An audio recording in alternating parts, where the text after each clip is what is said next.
Imagine being so rich that when you go on a road trip, you accidentally collapse the entire economy of a continent. Not a fantasy, a true story. His name? Mansa Musa. And you've probably never heard of him. Mansa Musa wasn't just a king. He was a myth made real. A ruler so powerful, even Europe trembled when they heard his name. His empire glowed with gold.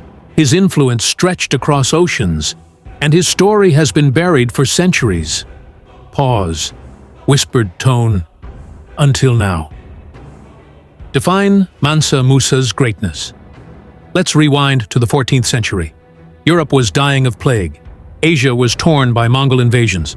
But Africa had an empire. The Mali Empire. Sprawling, magnificent, rich.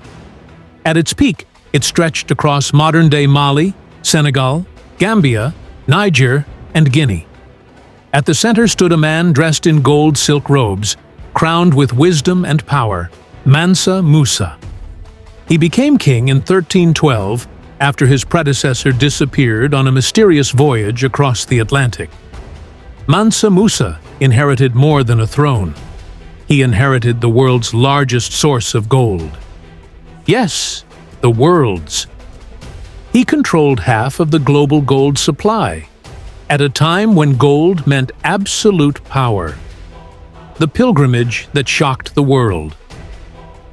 In 1324, Mansa Musa did something unthinkable. He decided to make the Islamic pilgrimage to Mecca. But he didn't just go, he went with style. How big was this pilgrimage? Try 60,000 people. That's not a caravan. That's a city on the move. Each camel carried over 300 pounds of pure gold. Musa gave out gold freely to the poor, to cities, to mosques. In Cairo, he gave out so much gold that the value collapsed. Inflation skyrocketed. It took 12 years for Egypt's economy to recover.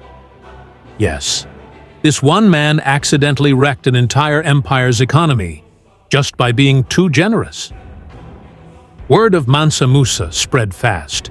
European mapmakers who didn't even know where Africa truly was suddenly drew him on their maps, seated on a throne, holding a golden orb. The only African ruler shown. That's how massive he became. The empire he built. But Musa didn't just throw gold, he built legacies. On his return from Mecca, he brought architects, scholars, and books. He transformed Timbuktu into the ancient world's intellectual capital, built the Jingwereber Mosque, founded the Sankore University, where thousands of manuscripts were written on science, astronomy, medicine, law. Timbuktu had over 1 million manuscripts.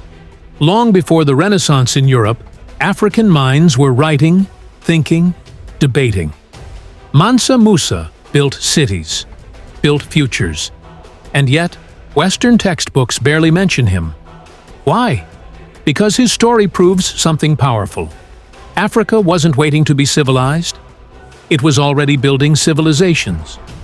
Musa's wealth made him famous, but it was his vision that made him eternal. He planted seeds of knowledge in the desert, and they bloomed into empires. After Musa's death, the Mali Empire began to fade.